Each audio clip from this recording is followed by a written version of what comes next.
Guys, we're here. We're live after a delay of a couple hours. We're on live. Welcome to the live stream, boys. High Stakes PLO podcast. My name's Joey One, aka Chicago Joey. I'm joined by today one of the most feared players in the PLO world online. He'll play anybody heads up. He won't play 25-50 or above, probably, still. But he did for a period of time. But then he went back down to 10-20 because he wanted to be the most successful 10-20 player in the history of the whole entire world at 10-20. Lautie, I can't pronounce your first and last name, so I'm not going to try. What's going on, buddy? I'm good. Thanks for having me. First name, Laurens. But I like Lautie better. So actually my name is Laurens Houtman, but it's probably difficult for all English-speaking people to pronounce, so Lautie is fine. Okay, I'm going to call you Lautie because I still can't pronounce your first name, and Lex Razzie gives me a lot of shit because I can't pronounce the name, so I don't want Razzie to fucking send me a message on Skype giving me shit for it. So he's got quite an easy one. I mean, Lex. It's nothing you can do wrong there. Thank God. He listened to me pronounce. He did a first podcast with me, and then we did another stream, and he gave me shit for name pronouncing for about 15 minutes because I butchered every name possible. So he can give you a hard time, especially when he's drunk. I think he might have been drinking one of those times. That's true. Speaking of drinking, you mentioned you have some beers in the fridge before we got started. Are we drinking? Should I pour some? Not yet. No, okay. Cool down. I got the tequila right here. I'm ready to go if we're going to be drinking. You just got to let me know, man. Oh, I thought that was your special bottle. You thought what? I thought that was your special bottle. Oh, wait, you mean like a pee bottle kind of thing? Oh, yeah, that's the one. Do you happen to use pee bottles? Do you think they're plus EV for your game? No. I always play like very short sessions, so pretty much never use them. All right, so we got to explain who Lautie is. And I don't think Lautie needs an introduction for most people, but there's a lot of people who might not go on Pokerstars, and he doesn't really post on 2+2, so they're like, who's this guy? Lautie, let me tell you who this guy is.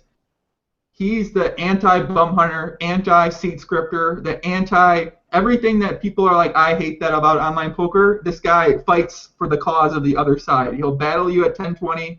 He'll battle you at 5-10. He'll battle you wherever, whenever, however many tables. He never folds. He always raises. He always bets. His continuation bet is 100%. His turn C bet is 100%. His river C bet is 100 motherfucking percent. It doesn't make sense. You call him down, this guy always has it. It's insane. I don't know how he does it. That's true. I pretty much always have it, yeah. The fuck do you always have it? It's so sick. I don't understand, man. This is 2014 in a nutshell. I don't know why, but I do always have it. Let me just give you one very big secret. I actually do always have it. Like today, I was playing versus Keramant, and I think he's quite a nice guy, and I already felt sorry for him because it's just unbelievable what I'm hitting versus him, and like he's trying to pound down the doors first, but it's just no fun playing me, I guess, in this year. So you think Keramant, obviously Keramant, big friend of the podcast here, you think he'd learn his lesson and he'd sit you out, but apparently... No. He's a stubborn motherfucker. No, he really needs... Yeah. Do you remember when I learned that lesson and I started sitting you out? Yeah, a couple of years ago it was, right? Yep. I would play you, and then I'm like, wait, who's this guy? And then I played you a couple of times. I'm like, I'm never playing this fucking guy again.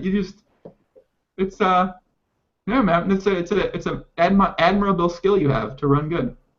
Yeah, it's only 10-20. That's always been good to me. So that's the thing. What's up with the 25-50? Why does your run good stop when you get to 25-50? I never understood that. I don't know. I like to play deep, and like 10-20 is pretty much the biggest I can handle emotionally. So 25-50 with the 100K a day swings. Bankroll wise as well as emotional, it's a little bit too much. I'm happy with the 10-20 swings. It's fine. Did you guys see that? He says he plays 25-50 with 100K swings in some days. So that's like. I mean, it's 20 buy-ins. 100K swings. I think everyone has 20K. How do you say? 20 buy-in swings. Well, Yarny has like 50 buy-in swings, but I mean, he's the end boss. Wait, you're claiming Yarny's an end boss? In swings. Yeah, it's true. He's pretty true. All right, we got a bunch, as you know, guys, for watching this in a replay. You got to tune in live. We're watching this live. We got a bunch of regulars in the chat today. Any questions you have for me or for Lautie, you go ahead, you ask the questions. It could be anything from how does Lautie get his hair looking so good? It could be, Joe, why does your hair look so good? You know, look at that, man. It could be, why didn't Lautie wear a tank top today? It could be anything, man. You go ahead, ask away. We got Scotty T, Phil, Max. What's up, guys? What did he say here? 1020 beast and looks like a male model. What a life. Congratulations, Lautie. Mark says you look like a male model. I'm a Patrick and Tony's lookalike, you know. I just try to be like him. Try to be as cool. You're pretty tall also. Yeah, I think I'm, it's 195 in meters, so it's like 6'4", 6'5", I guess. 6'5"? This motherfucking guy. Actually, I heard today, because it was my father's birthday, and my brother, who's Teddy Wong, he told me that you challenged him for a PLO basketball bet or something. Yeah, me and Teddy. We're all pretty tall in our family, and yeah. Yeah, me and Teddy were talking. So if you guys don't know, Lautie's brother he plays on Pokerstars is Teddy Wong, longtime player. Me and Teddy, man, we bet a lot, man, 2-4 back in the day. But I was talking to Teddy the other day, and he mentioned he was tall and he likes basketball. So I was like, oh, what about I want to play you in our heads up basketball challenge. And then he told me he's about like 6'4", 6'5", but he's pretty skinny. But he said he's not that technical or not that skilled, but he is tall. So he's a bit taller than me. So I told him we're gonna make this happen. Actually, we discussed it today, and I think you're gonna beat him in basketball because, like, you're Americans, you have way more experience in one-on-one, I guess. So. Probably should be a good bet for you. I would back you. I mean, we're not like betting a lot of money. We're probably gonna bet something fun. And probably won't bet like actual money on it. So I just think it'll be fun, man. I think it'll be a good time. You have to come over to Europe first. No, that's the plan. It's like a reason to get the fuck out of the United States and then go over to Amsterdam for a bit. That'll be fun. Yeah, Amsterdam dance event coming up as well. So I know you like to rave. So. Very true. It's time to come in 2 weeks. Okay, so I did a bad job explaining. You have to go back. Okay, so Lautie, you've been playing high stakes PLO for about, or I guess mid to high stakes PLO. You've been playing for how long? 5 or 6 years? Well, I started in 2006. Actually, it was my brother who told me in Hold'em, and I played that for about 2 years, I guess, and moderate success. But I definitely wasn't good at it. And I didn't really like it. So at one point I had to make the decision whether to quit poker or play something else, and then I started PLO in 2008, I guess, and I was still studying. So I kind of liked the game, but I also liked my studies. I did political science. And when 2009 came, they changed the tax situation here in Holland. So I had to move abroad to Barcelona, lived in Spain for a little over a year. And actually, at that point, I really decided to go for it and try to become pro, or how do you want to call it, just really make a living out of it. And then I took it quite serious. So I would say about 2009, I really started playing, serious PLO especially. So people ask where you're from. You're from Holland. You're from the Netherlands, right? Yeah. Okay. He is Dutch. And you're how old are you? 29, almost 30. Oh, okay, you're the same age as me. Okay. And when's your birthday? Are you younger or older than me? What's your birthday? 23rd April. You're 2 months older than me, my friend. Congratulations. You're old. Damn, Lautie. How's it feel to be an old man? No, it sucks, man. You know, you cannot really do the stupid shit that you did as a poker player when you were 21, 22. Like all the money you had in your pocket, you could burn it because you didn't care. But now you feel like some responsibilities and stuff. It's different.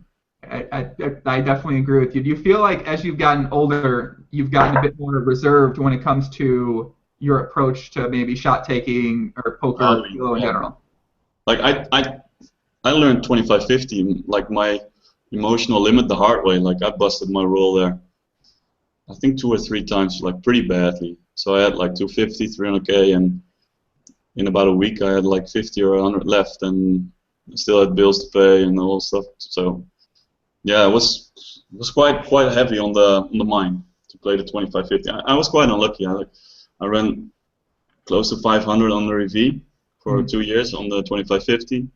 Actually, I caught that one up because I had a very good run in 2550 in 2012 when I was living in Malta. Actually, I got one fun hand from that one. I don't know if you guys know Devin, like the German guy. What's his online name? It's MTV Devin. Of course we know Devin. Yeah. Of course. MTW Devin, yeah. At one point, I think it was him and the guy that was who the games were about. I won out the both of them for 55k. So we went all in on the flop, run it once, you know how he is. Just one out, spiked it on the turn, see you later. That was my good run in 2550. Yeah, one hand, huh? That was actually in full tilt. Mm. Is your full tilt screen a secret, or is it the same as Pokerstars? No, it's one. Wait, it was lagged. What did you say? It's one tray of shots. Oh, I don't know. I actually don't look at yeah, I don't look at full tilt much. Someone made a comment. Sounds tough paying bills with 50 to 100k left. That's what I was thinking too. When you said you have 50 to 90k left, and you had to pay bills, I was like, what kind of fucking bills you got? 50 to 100k should last a long time for some bills. I mean, you need money to play as well, right? I mean, it's just. No, I know what you mean. I mean, it's a lot of money, but it feels a lot less when you just had 3 times as much. That's pretty much what it is. And that's actually the thing you have to learn with poker, I guess. So, yeah, I learned it like 2 or 3 times, and I've learned my lesson. Let's put it like that. So I think it's interesting that, I was the same way on a bunch of my shots too. It's like you get up to that 200, 300, 400k point, and then you, instead of losing 100k and then moving back down, you lose like 250k, and then you move back down, and then you're like, fuck, I'm broke. Yeah. You don't actually take that buy at like 15 buy-in shot, and then, all right, well, I'm gonna go back down and make this money back, get my confidence up. It's like, fuck it, I'm going busto here, and then that's it, and then I'm done. Exactly the same, always. Like, I don't know what it is. Like, I always had these like perfect plans on how I was gonna do it, bankroll-wise, and then it's like you described. So when it goes bad, well, you always stretch your bankroll a little bit more to the fact that you can still take a shot or something, and then at one point you just had like the bare minimum that you need for playing as well as living, and then some conscience sinks in, and yeah, you quit the games or something. But it's always a little bit more than you first anticipated on, I guess. So.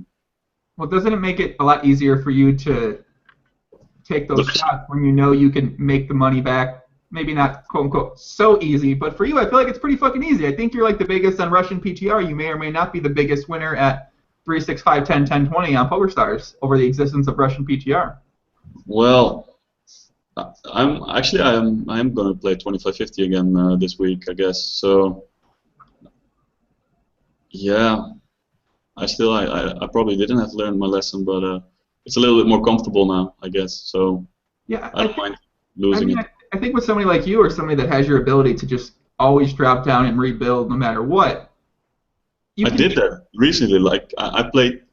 Wow, I played 6 weeks of 2.5, 5, the Zoom, and I just stepped back in the 10-20 games about like a small week ago, I guess, because I didn't want to redeposit. I did that last year, so I lost a bunch after Vegas and in the 25-50 games, and I won quite a bit before, and I cashed it all out, and I had to redeposit all the time, like email stars, get a code, deposit, but it feels really gross to deposit large amounts of money. So this year, when it went bad, also actually in Vegas I did bad, so when I got back, I decided just to grind it up again. So I played a lot of 2.5, 5. I think I played like 60,000 hands there, which is quite a bit because I really didn't like it. And actually I didn't do good there. But yeah, I had a little bit of money to play 5-10 as well. So I had a 10 buy-in shot for that. And I did well in that one, and then 10-20 again is just amazing. So I think I'm up, I don't know, like 50, 60 buy-ins last couple of days in 10-20 again. Yeah, 10-20. For 3 days. Yarny, are you listening? Don't go all in versus Lautie, okay? For fuck's sake, please. Not on 10-20. 5-10, you're fine. 5-10, it's just normal. 10-20, it's impossible to lose. I mean, for some people that are watching this, he's not joking. When he says it's impossible to lose at 10-20, he's very serious. So he means it's impossible to lose at 10-20 for him. Yeah, I might lose a pot, but I'd never lose a session. He's not kidding. That's the fucked up thing. I mean, most people, I'm laughing at you. Isildren says this. Isildren is, never mind. He's a different story.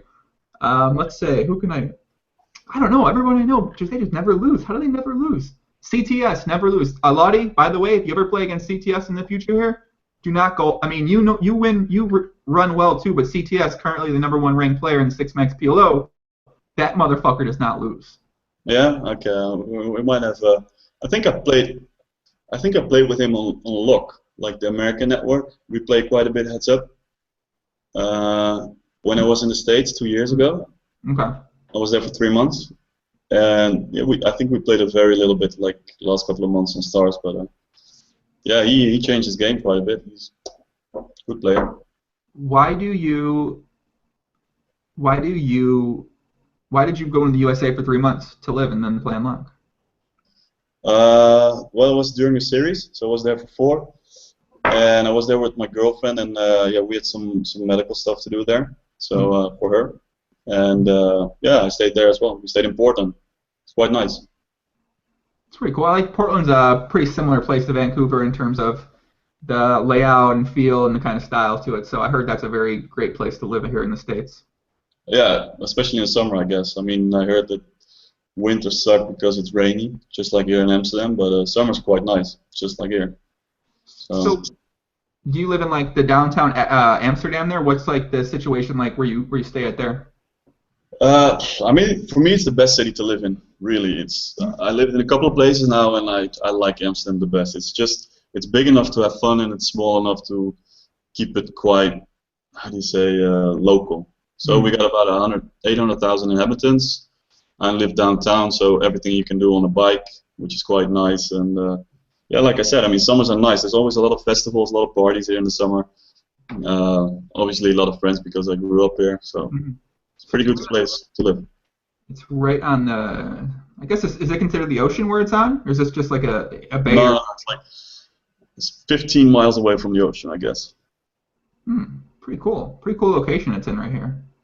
So, do they have beaches there? I'm not sure. Yeah, for sure. Yeah, like the whole West Coast is pretty much one big beach. Oh, okay. So they go. You can't. There's no beaches in direct Amsterdam. You have to go over to the west end. Yeah, exactly. Yeah. Okay. Damn, man, Amsterdam does look in a sweet location too, and it doesn't really. It doesn't rain there that often. You said it rains there during the winter time. It doesn't snow. No, we have snow as well. I hate snow. It's the ugliest thing. I don't like it. No, we have pretty bad winter, so it's a lot of gray, clouded stuff, like either rain, snow. It's no fun. I think it's not as bad as the Helsinki kids have it, but it's no fun. I'm pretty sure Finland is slightly less fun. They need to drink a lot of vodka to forget where they are, and we need to drink a lot of beer, so it's a little less bad, but we still have to drink to forget where we are in the winter. That's how it is. I mean, you have to man up sometimes. Do you have a lot of PLO friends that live in Finland? No. Actually, I'm pretty good with the Dutch community, and we got a lot of PLO players here. But outside Holland, not that much actually. No. No. I don't think anyone actually. Oh, so are you friends with like Cobus, Ravenswood, maybe Lex? I think probably Lex too. I hope not love to play you. Yeah, no, Lex I know for a couple of years. Very nice guy. Love to play. I know him pretty okay. I don't see him that often. Belitos, obviously. Pickestein. The cleaner. I'm gonna go to November, obviously, to spend. I think like all the old guys that are playing for years and years, the Dutch guys. Yeah, we're pretty okay with each other, but I don't travel the live circuit, so I don't meet up with a lot of poker players. So I don't have a lot of friends, I guess, in poker. That makes sense. I mean, I kind of, that's always been one of the things I've tried figuring out how to get better at is like I have a lot of poker, kind of friends, like people I talk to on Skype, but, as same as you, I don't really travel that often to tournaments or circuits or anything like that, so it's really hard to kind of meet up with them or build those relationships into something a bit more. Yeah. And I did it for a year, traveled the circuit a little bit, but the whole live poker thing just it's not for me. Like I like Vegas once a year, and it's always the same. Like I'm super eager to go in April, and then when I book my flight, I'm really, how you say, enthusiastic. When I arrive there, I have the same feeling, and when I leave, I'm just so happy to get away from there. So I'm fed up with Vegas, fed up with live poker, and then it's a continuum, you know. And in April, it starts like bubbling up again, the feeling, and I have to go. And yeah, that's the only place I play live actually. For the rest, I never go to EPTs or WPTs or anything. Do you stay at a place like Vidara, or do you guys get some type of a house out there? I did both. So this year I was in a hotel because I was only there for like 10 days. Actually, I was in Vidara, and the year before we had rented a house, which I obviously did, and I think I got the shittiest villa in whole Las Vegas for still pretty much a lot of money. So all my friends were very happy with me arranging the stuff, but no, it was really, really ridiculous what we got there. Really? We got like a very nice paved out concrete garden with a swimming pool with green water, an air conditioning system that was not functioning. Oh yeah, there was like the heat thing going on, so it was 125. So yeah, it was just unbearable. But I learned my lesson there. Go back to hotels. Sounds very comparable to my housing experience with some poker friends there as well. The house was fucking terrible, and the pool in a very similar setting. The air conditioning was shitty as fuck. And sorry, I'm swearing now, guys. You know, I'm getting a little fired up about this house, but that house taught me something in my life, which was 1, never live in Las Vegas. 2, never play live poker. 3, get the fuck out of Vegas. And you know, I'm happy. I haven't really been back to Vegas since then. I'm pretty excited about that. Actually, I had the same. Like you played in Bobby's room, right? Once as well. Actually, that was the next summer. That was when I was up swung and pretty good. So I took a shot there. That's the one thing in poker that I wanted to do, and I did that like 2 years ago. I played there as well. What'd you end up playing in there? We played 1-2-4 PLO, so 1-400. I wonder if that was the same year I played. So who'd you end up? Do you remember any notable people you played in the game with? Yeah, I was actually there wasn't that many. It was with Sauce, so it was not really a good game. Ben Roberts, he's an old British guy. The basketball guy, the sports betting. Sorry. Paul Pierce. No, the sports betting NBA. He has a Greek name. Bob Bulgaris. Oh yeah, that one. And a couple of guys that I didn't know. It was not the best game, but there was a seat open, and gave it a shot and could get it off my bucket list. And I haven't played there any more after that one. So I played there for like 4 or 5 hours. It was fun. Yeah, that was kind of how I approached it. I actually met Sauce. That's when I met Sauce too, because I was playing 5100 there, and he sat down next to me. I looked out to my right. I was like, wait a sec. I'm pretty sure I play with you online. I'm like, what's your name? He's like, Ben. I'm like, oh, Sauce123. I'm like, oh, okay. Yeah. That's pretty cool. It's pretty cool because that also happened when I was playing 5100. I looked to my right and I was like, who are you two guys? And the one guy's like Verboasis, and the other one's like Easy and Baller. And I was like, he was there as well. Actually, he was playing in the same game. He's a very nice guy. Yeah, Verboasis. He's like I call him the Justin Timberlake of Brazil because he's so like he's like so suave and like fucking smooth. You know, he's a smooth operating kind of guy, man. I like him a lot. Like, there's something about like he can have like 50 million, and I would not be surprised. I don't know how he gets it, but like he seems like he doesn't give a shit. I think he might not. And I mean, not in like in that acting cool way, but just really doesn't really care. So. Well, yeah. Apparently he's like some Brazilian he's like really well known in Brazil because he has like his Facebook fan page has like over 50,000 likes. He runs this like this website where it's not in English, so I can't really understand it, but we talk to each other a bunch. And he does like a lot of work with I'm not sure I can't remember the exact explanation. He told me what the hell he did, but he does a lot of stuff there for the community and for the Brazilian people. So I think he's doing a lot of good work down there, and he seems to be pretty popular. So he might have 50 million. Who knows, man? Yeah, it wouldn't surprise me. It wouldn't surprise me at all. I know. Let's get some questions. We had a couple cool questions here. Who does Lautie consider his toughest Dutch PLO opponent? That's 2 actually. It's the cleaner before he became a November 9er. I think I'm always losing versus him, and he's just very, very good, very smart guy. and the other one would be Belitos.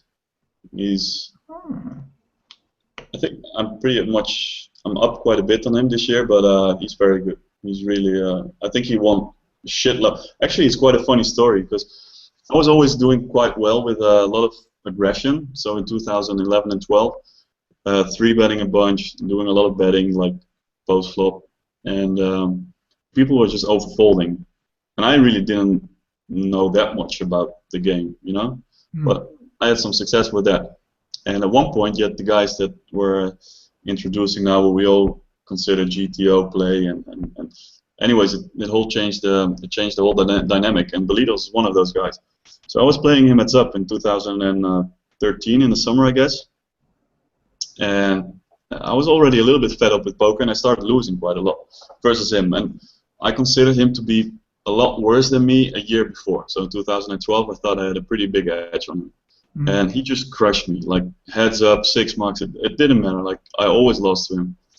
So I got annoyed by this. I always this is rule number 1 of poker. You always have to hate the guy that you're playing against. This is rule 1. You can like him after you quit the session, but you have to hate him. Like I hate everyone that I'm playing against. And actually, a couple of guys I still hate when I quit the session, but most of them I don't hate anymore. So I started hating him. But I thought, well, I might be better off just trying to beat him. And actually, it was because of him that I started to study again. And actually, I did quite some studying for 3 months. And then I started winning again, and I had an idea of what he and some other guys were doing. So actually, I have to thank him for that. That he got so under my skin that I really needed to get back into the study works again. Because otherwise, I would probably have dropped down in stakes and play 2-5, 3-6, and stuff like that. But yeah, sometimes like the whole, especially heads up, I take that quite emotionally, like personal. I don't like losing, and especially not versus a Dutch guy. So I told him this before as well, so he knows this. And I imagine if you and Lex ever start playing, it's going to be like the most. I don't know. You guys both hate losing a lot, so it'd be an interesting experience if you two got to start playing. But there's one thing, like versus a guy like Lex, it's the same as with the Yarny, Keirman, you know, these guys, if you lose to them, I mind it less because they give so much action. Not just that Belitos doesn't give action. I mean, he's always willing to play as well. But I mean, with those guys, it's just a lot of big pots. So it's a lot of lightly stacking off and stuff like that, which is always fun in a match. So I don't mind losing versus those type of players like Lex as well as much.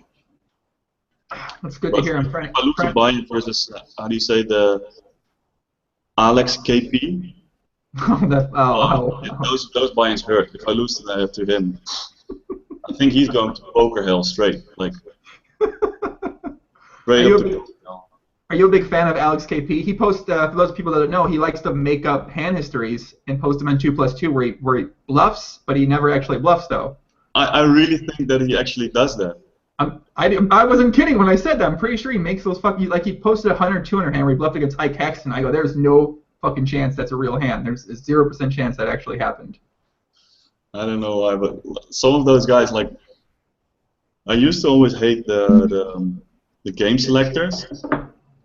But now I don't mind that much actually. The CD scripters, obviously, they go straight to poker hell. But the guys that are acting cool and are actually just bumhunts, those are really, not my favorite players. So Dan Fu, not a favorite of yours, huh? I mean, I think he's quite new, right? I just played with him a couple of weeks. Yep, he's pretty new. I mean, I don't know. I don't know him that well yet. Well, we know Dan Fu. He's a regular in the stream section on vacation right now. He told me, but he's one of the most unethical motherfucking scripters that exists currently right now in Pokerstars. So Dan Fu, we got love for you, but when it comes to poker, we got no fucking love for you, bro. Actually, I remember, like he was chatting to me, like saying that he had zero respect for my game all the time. Like he was just saying that constantly when we were in a pot, and I kind of like that one. Like he took it personal. I know that, so that's a good thing. But Yeah, remember, he's just a little bit tight, nitty. So Fuck you, Dane.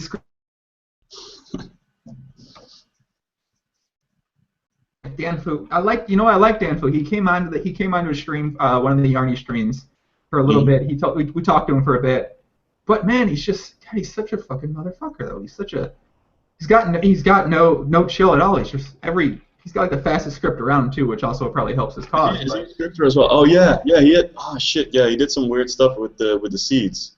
Like he's taking. I don't know what is happening with his script, but when I'm playing somebody heads up, then he's joining the table for like 12, 15 times and never taking the seat. But he's always there, like sitting in for hmm, 2 seconds, and then he leaves the table again. And I didn't know like what it meant, but oh yeah, it makes sense that he's scripting as well. So, yeah. but where's he coming from? Like another side, or are he coming from lower stakes? Well, I think he was playing on. I think I played with him some on. I believe it was 888. I can't remember which side I played with him a lot on now. But and then he started playing stars, and I think he bought a script at that point in time, and then he started just I don't know where he found the script. He bought a script. He wasn't scripting when he sat down when he was playing initially, but then he found a script, and now he takes pride in his fast script. So that's what he yeah.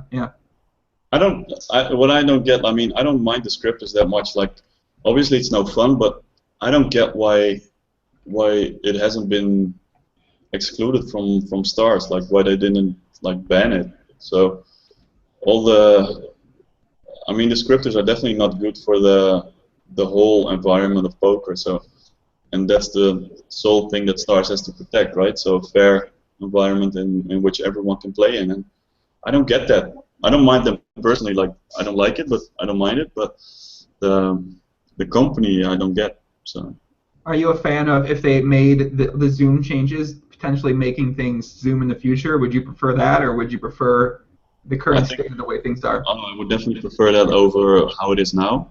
But if they just can ban the seating scripts, then I'm definitely much more of a fan of just regular tables. Yeah. Well, obviously, I mean, people out there are going to say, why don't they ban seed scripts? Like, what's the issue?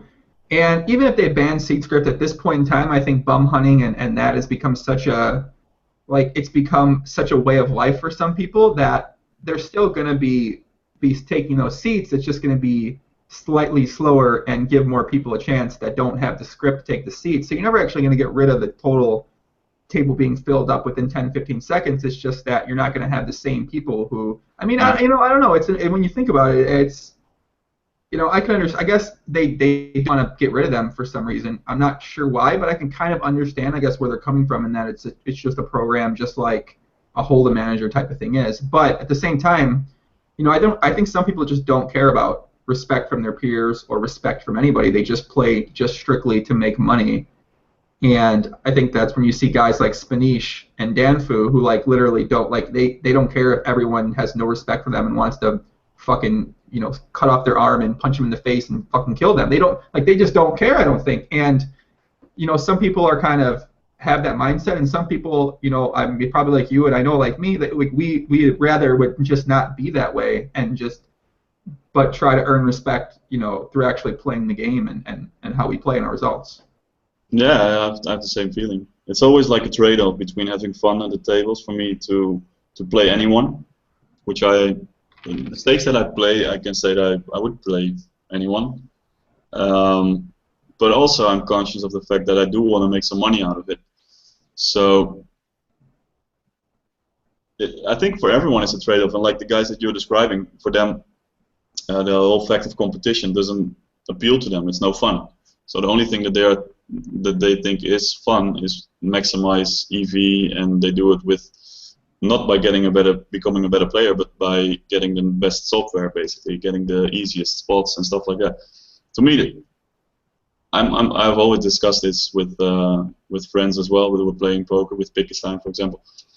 I couldn't play like that. So for me personally, I couldn't do it because it's just no fun. I would quit. Yeah. However, I understand that for everyone, the trade-off between fun and a result is an important one. And naturally, I have more respect for the guys that are battling. I appreciate that more. But I understand the other ones as well. I just don't understand why stars would allow them to. Like there's no, all the games that they are filling, there's no benefit for stars because all those seats that they are taking, I'm willing to take as well. You are willing to take. Everyone is willing to take. They're playing those stakes anyways. Yep. So it's not that they create more games. They fill up seats. They have pretty high win rates, I guess. So, and they pay a very small amount of rake relative to what I'm paying, what Isildur is paying, Jarni, you can name them all. But yeah, for me, like the competition is always the most fun for sure. And like having a nice result is definitely giving like a rewarding feeling. But while playing, I don't really care about the result. So obviously it's easy to say, but yeah, I can enjoy a big losing session still. I really can. So yeah, it's a little bit different for me than for them, I guess. That makes sense. I mean, I think obviously, you know, it's easy because I talk to a lot of people that aren't super familiar with the high stakes games because they don't play. They're outsiders looking in, or they're small stakes players, and some people say, you know, I mean, it's easy to, from a perspective of a winning player, to be like, hey, why don't you fucking guys just sit in and play? Like, why don't you guys battle? But at the same time, you know, people out there do need to realize, like, these guys probably they couldn't make a living if they did that. They couldn't play poker if they do that. So it comes to a point in your life where you're like, well, I can either do this and make a living, or I'm not going to be able to play poker. Like, what else am I going to do? You know, what else that has no other skill in their life going to do with their life if they can't win at poker? So that's kind of why people choose to take that path. And you know, from being at a perspective, I guess from here, I hate them, but I understand, as you said, I understand why they do it. I mean, I hated them a lot. Like I was always calling out like the game selectors and the guys that take on seats and never play. But yeah, at one point I just didn't care anymore. It's just too much. They're never going to change anyway. You can yell at them as much as you want, but they won't change. And the point that you just said, like they don't care about the respect and everything. I mean, I think I like it when others think that you are a good player. It's not the main reason, obviously, that you play, but it's nice to get some recognition. But they really don't care, and they're not going to care about it anyway. So I don't really care about them either anymore. Well, you mentioned they can't change. I would argue that Belitos for a long time was a bum hunter, and I remember he used to be a pretty big bum hunter when it came to higher stakes. But then he definitely changed. So these are the two guys. I grouped these together. I grouped Sira Alaziz and Belitos together for quite a long time as a very similar type of bum hunter type player. As you saw when Zoom got introduced, one of them started battling, stuck around. The other one now dropped down because, like, it was interesting. Now Belitos, as you said, you know, you look at him as one of the better players, and he was definitely one of the people I would say changed from a game selector bum hunter to a fucking semi-end boss kind of thing. Yeah. No, I think he's definitely one of them. Like he made a transition of becoming he was like a nosebleed high stakes hold'em player, pretty successful, or very successful actually. And he made a transition to PLO, and I think that actually he did the smart thing to not jump in the highest games immediate, and I think he had like a year, maybe 1 year and a half he needed to feel comfortable to battle in PLO as well. And I think, yeah, I had the same feeling that you had as well. Like, this guy is playing very tight, his game selecting this is one of those hold'em guys, you know, they try to pick out the easy PLO money but don't want to improve their games, etc., etc. But yeah, he proved us both wrong. I mean, I think he plays anyone, and very good at it as well. And he's good for games because he starts games, and yeah. I agree. Someone said game selecting at 25.50 and up is pretty common. Well, it used to be common back in the day, but now it's only Zoom on Pokerstars, except at 100 or 200. So 25.50 and 5100 on Pokerstars you can only play Zoom at those tables. And then someone said, what's a seat scripter, and is Table Tracker that Hold'em Manager extension app thing is seat script? A seat script is a separate program people buy that automatically will sit you down in the newest position seat. of a random person, and it's just a program that sits you. So it's like a Table Ninja separate program in itself. It's not with Hold'em Manager, I believe. I think I've seen one person have it before in real life. So but I'm not super familiar with Seed Script, so I don't know much more than that about it. Scareboy. Oh, Scareboy. I got to tell you, Scareboy, you're watching this. We don't like you anymore because you don't show your cards when you're all in, and you play with a 20 big blind stack at 10-20 deep. So we've got we got some problems with you, Scareboy, in the stream. So one, you got to start reloading at the 10-20 deep tables, and two, you got to put your whole cards all in pre-flop. He says, did you ever hate me? Sorry? He asked you, did you ever hate him? No, but I'm starting to. Like, he used to be one of the guys that was battling everyone. I think he was an end boss in 2009 and 10 or something. Like, he was pounding, like, playing very aggressive, and I think he was one of the best back then. And no, I don't hate him, but at the moment he's playing a little bit smaller, short stacking a little bit as well, and but I think actually he might quit for a year or something. I haven't seen him on Stars for quite a while, and now he's back for a couple of months. But I don't know. He might have played. I didn't play. I don't know. But, no, I didn't hate him. I don't hate him either. Scareboy wrote a good piece today on 10 reasons why people should be playing PLO. I retweeted it on my Twitter. It's also on Scareboy's Twitter if you guys want to read that. It's all about why you should play PLO. Obviously here, we love PLO, so I encourage people out there that are looking for more of a reason to play PLO. Check it out. What do you say? Does you play any other sites regularly? Sander Alders asks. No, I play Full Tilt. And on Full Tilt, I actually only played the 25-50 games. So when I am playing 25-50, I always open Full Tilt as well. But I mean, last 3 months I haven't played any 25-50, I guess. So only Stars. I don't like mixing sites. Max asked a question. I hope the answer is no. Has Lautie thought about making Run It Once videos? No, actually, they ask me quite often, and I haven't. No, I'm not going to do that. Good. Why not? Well, it's quite easy. It's just the value isn't good in the sense that you have a commitment that you have to make a video. You get pretty good paid for it, but yeah, you still have to give quite some information away, and actually, I don't know if I can make a good video. I don't know if I can explain stuff very well.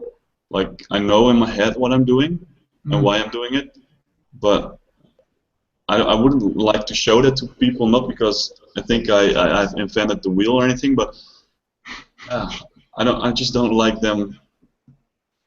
Like, it's a little bit insecure, maybe. I don't know. I know what you mean, for sure. Like it's not like you even have the wheel or anything like that. I mean, if you are making videos and people know that you are making videos, when you just are spazzing off a couple of stacks, then they're going to think, well, why am I paying this much money to see his videos? Because this is obviously very bad.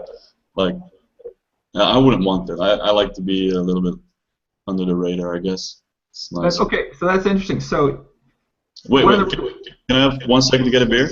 Yeah, go ahead, man. I'm drinking anyway. Go grab a beer, man. Let's get some shout-outs. Shout-outs. You guys know I love shout-outs. Who we got? What kind of regs we got out here? John Allen, Jasper, Shaq. We got a bunch of new people out here. David, Toons, Bradley Warner, what's up, bro? Rems, my boy, what's up, Poppy? Planmaker says, why don't you post on 2+2? Follow my Twitter at JoinGrim1 or join the Facebook group. Links in the description. I always post whenever I'm going to stream or do any new podcast in those places first and foremost. So check those out if you want to catch anything soon. Max Lober, Meeks, what's up, buddy? D-Seat, Danny, what's up, man? Lautie, you stay on the big girl grind? I doubt Lautie big girl grinds. Lautie, you into the big girl grind? The big girl grind. 160 or below, gotta go. That's our motto. You into the big girls? Sorry, what? 160 or below, it's gotta go? 160 or below, gotta go. Get them out of there. I'll do one in Dutch. Zonder dubbel D speel ik niet mee. And, I don't know what he said, but I like it. So you go for more the tinier girls, don't you? No. I like them all. Nope. I don't discriminate. Lautie, got love for the. Okay. No, I think if I would choose, I'm not gonna go for the smaller girls. No. tell us more about these girls you go for. Wait a second. Well, now hold on. We're interested in these girls. What's happened? Tell us more. I like Latin. How do you say Latin girls? Oh, you're a Caramont. You like Colombian girls, Latin girls. Yeah, Venezuelan. How do you say? Yeah, that's. If I would have to pick a type, Mm. So you but like the girls with a little bit bigger. And,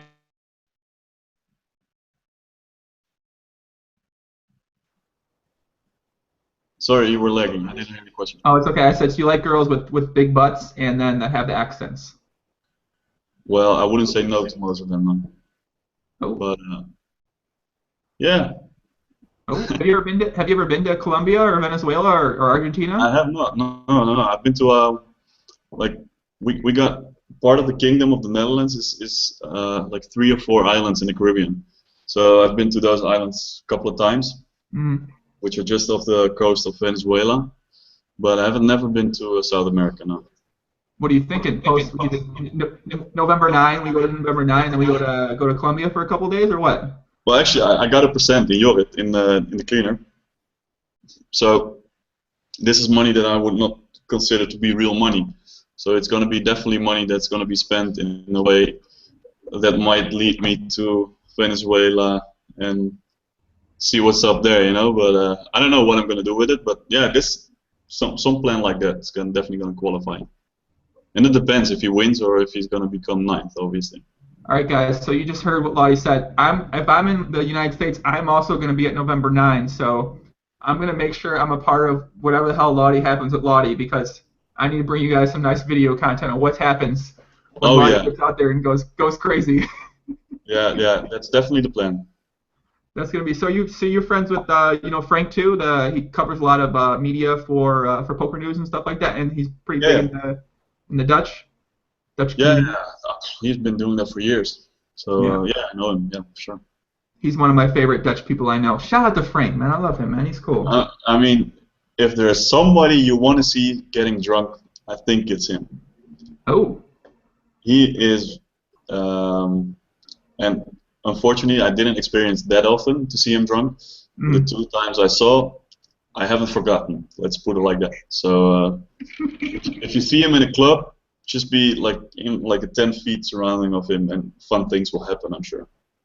I'm not sure. I want to go to the club with you guys. You guys are gonna make me look short, man. I don't know. I'm not. I don't think I'm ready to be the short guy in the group. I enjoy being the I'll tall tell guy. you. Like 6'3", I mean, that's not short.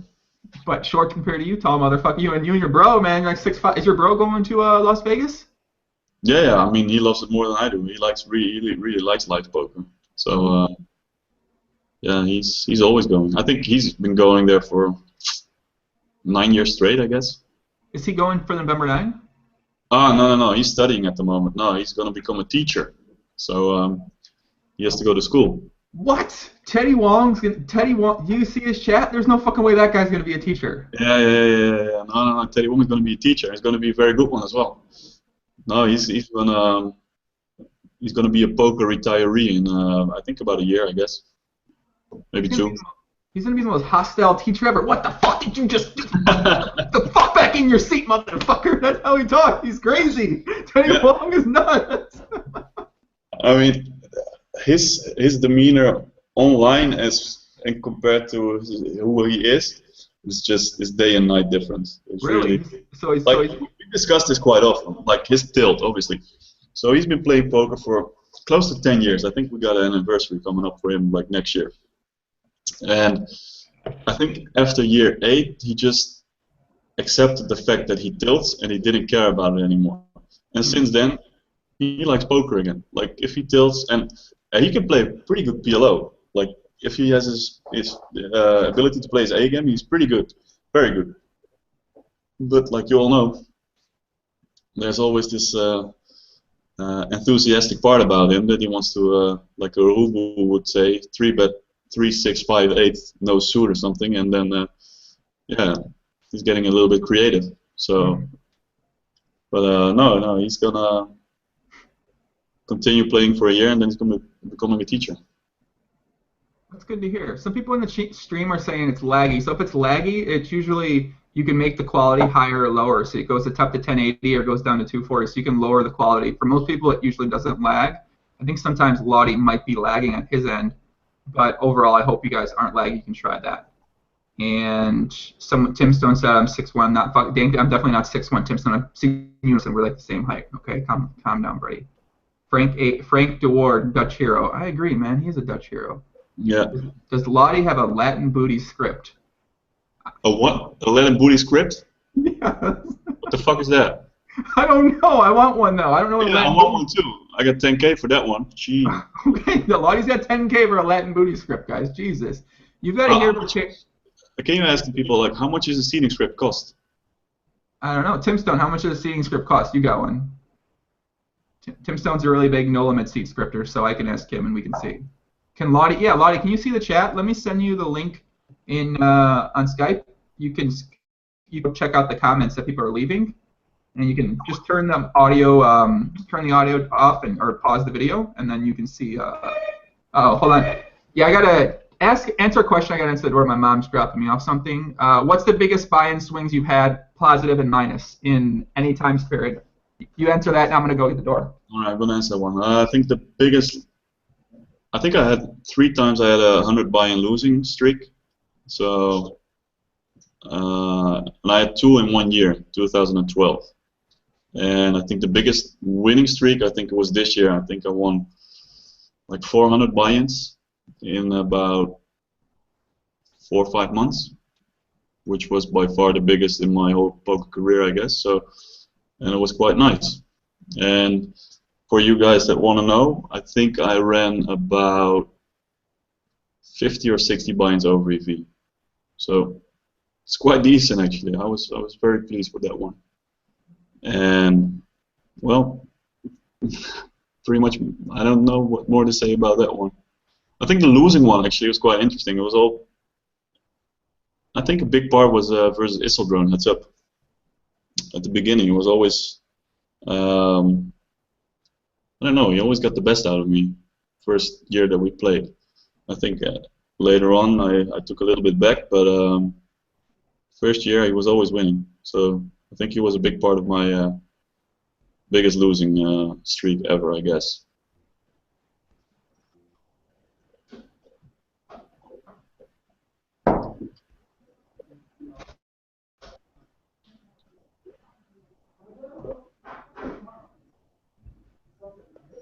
At the beginning, it was always.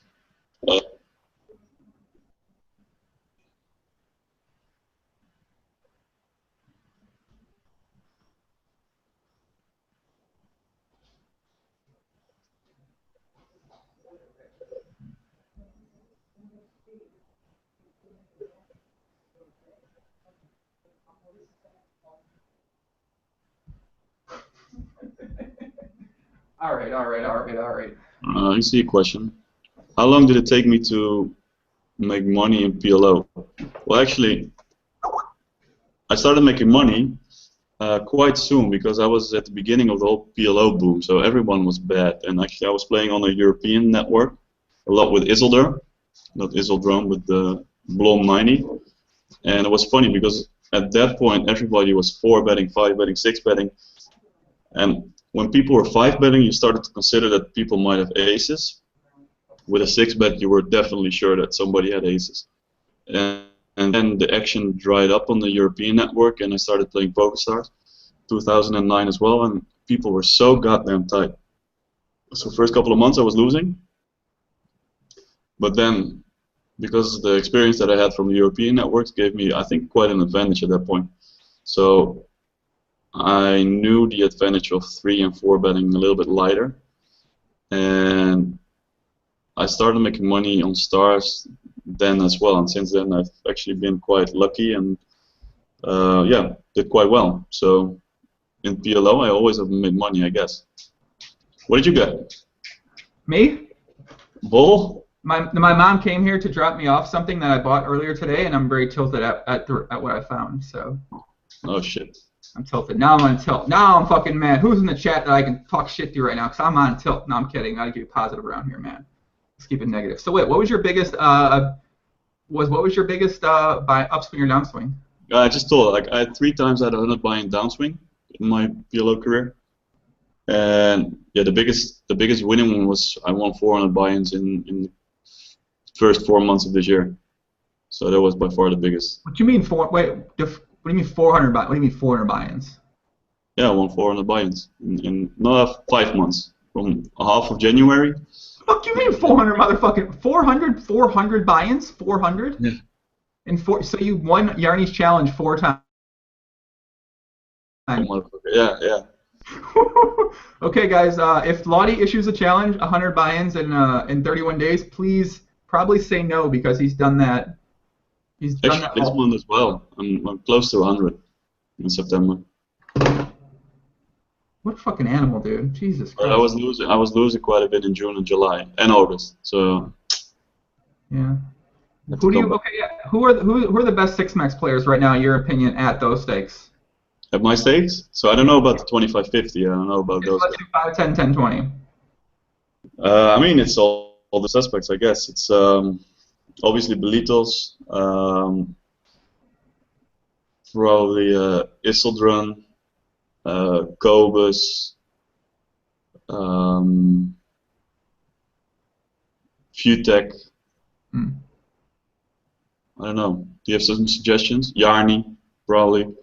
Yarny's always a fun guy. I don't know what I think about his game. So I'm going to show people one screenshot here, which is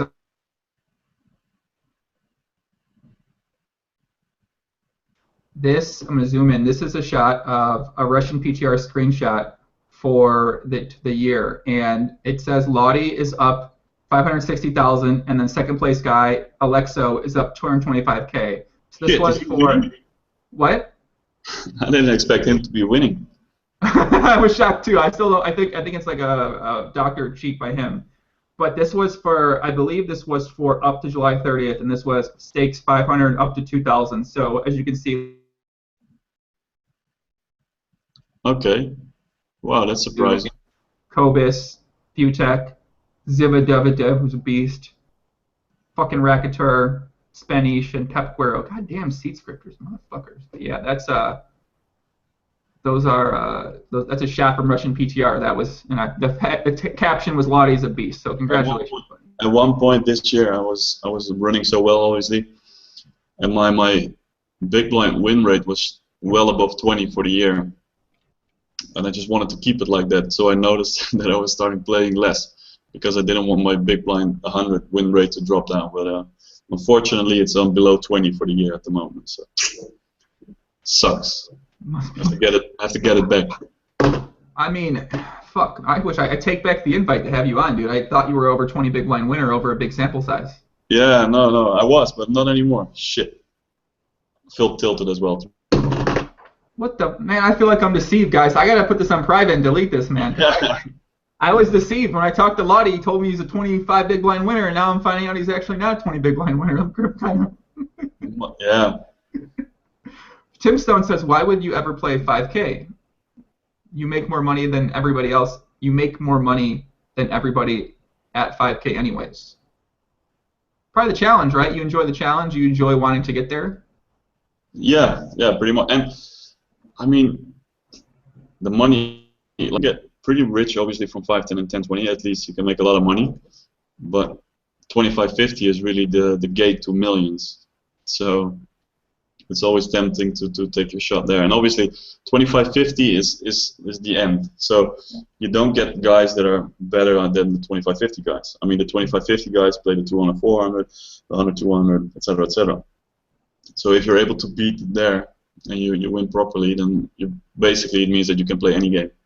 Whether or not you want to play 200, 400, is a different question. But if the game is good and you're up against 4 of those guys with maybe 1 spot, then yeah, you know that you can play very profitable in those games. So it's always nice to know that you can play anything. And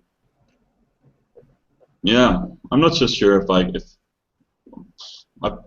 think I win in 25-50 lineups, but overall I think I'm close to even in my whole 25-50.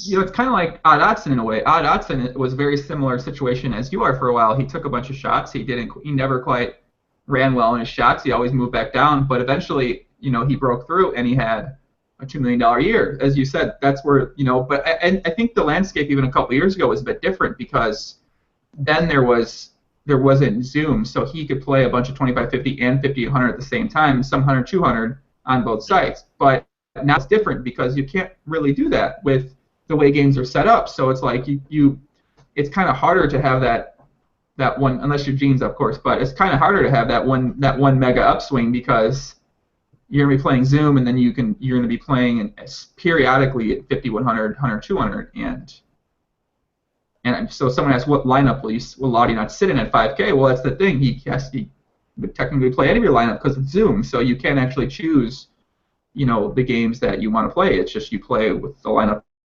So it's the landscape's a lot different. Like to answer that question, like you said, I mean, obviously in the practical environment that Stars is at the moment, you cannot choose 25-50 games. However, in 25-50, I would be inclined to start game selecting a bit, so I would not play a four-handed pool with no Dice Baby, Ike, Odson, and name another one, I don't care. Very sweet. For example. However, if there might be one spot, then I definitely would play it. Or 10-20, there's not a single game that I would not play. It doesn't mean that I think that I have a big edge in all games, but I don't mind battling at that stake. Mm-hmm. So that's the difference. For me, 25-50 is just a little bit too high to disregard the opposition, and in 10-20 at the moment, I don't think that I'm a losing player in pretty much any lineup, so I don't mind playing and seeing what happens, basically. That makes sense. Yeah. Do you have any best poker friends outside of your brother? Do you have a poker friend that you talk to more often than some other people, or is it just kind of your regular network of friends that you grew up with in Amsterdam? I think the best one in poker, actually, he's the one short stacker that I don't think has mud running through his veins instead of blood. This Ataraxia.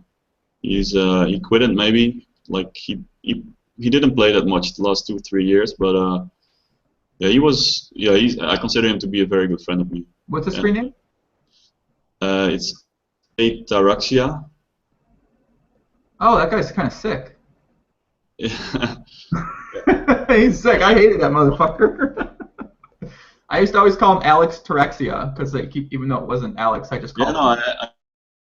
I asked what the name meant, but apparently it's some kind of a psychological or disease, and like he studied something similar, like psychology or whatever, and yeah, it's some kind of a disease. That's the only thing I know about the name.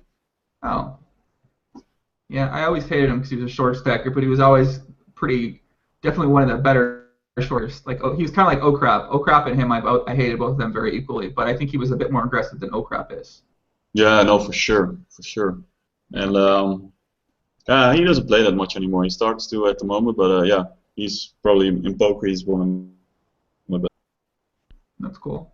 Anyone got a Yarny update? Yarny prep bet while we're here. Last update with Yarny, I believe, guys, was 79 buy-ins. A couple days left, 5 or 6. What do you think? I mean, obviously, you think the bet's probably doable because you've done it.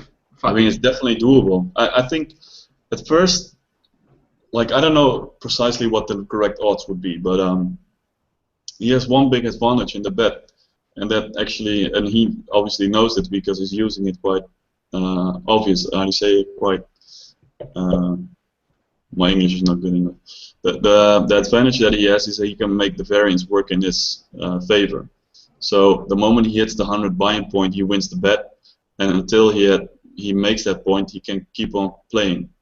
So the moment he has the upswing, he wins the bet, and if he hasn't had that one, then he can continue playing. So it's the different way of normally you would have a bankroll, and if the variance gets you, you lose buy-ins, etc., etc. You have to drop down or you go bust. Mm-hmm. At this point, let's consider he has infinite money, or at least 5, 10, or 10, 20. I mean, if you have a couple $100K in your account, then you'll be pretty much set for the bet. Obviously, you can continue playing on and on, and I think I don't know what, like I said, I mean I don't know what the correct odds are, but it's definitely. I mean, with the volume he puts in, I'm not talking about the way he's playing, but definitely the volume that he puts in. It's yeah, it should be possible. And I would really like to see him make it. I really like to see him make it. Me too. It's funny you said. I'm not talking about the way he's playing. I'm just talking about the volume he's putting in. I mean, obviously he's doing some stuff to increase the variance. For sure. So and that's already his tendency. So he was never afraid to 4, 5, 6 bet queens, get him in with a 7 bet, and be up against aces and somehow either chop or win it. So he Nobody did loves, this pretty well. nobody loves kings more than Yarny. I swear, I see Yarny getting king pre-flop. So I mean, it doesn't. Nobody loves kings more than Yarny. That's. I guess so, yeah. And also, I mean, like the what is it, the 4, 5, 6 queen double suited, get it in 3 or 4 way, somehow make a straight or something. No, like he's one of the players that I have really no idea about how good he is. So he can. I have the option open that he is very, very good, like insanely good, and I also have the option open that he's moderately good. But anywhere in between, I don't know how to label him. And yeah, I really like him for the way. I mean, he's always playing everyone, so kind of like that.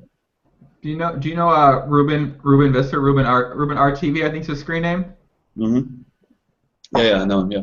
He said he plays PLO, but he doesn't play on Pokerstars. So I told him that he doesn't play PLO then, because everybody knows outside of Pokerstars, PLO isn't real. It doesn't exist. It doesn't count. Yeah. So until he gets in the PLO streets on Pokerstars, he doesn't actually play PLO.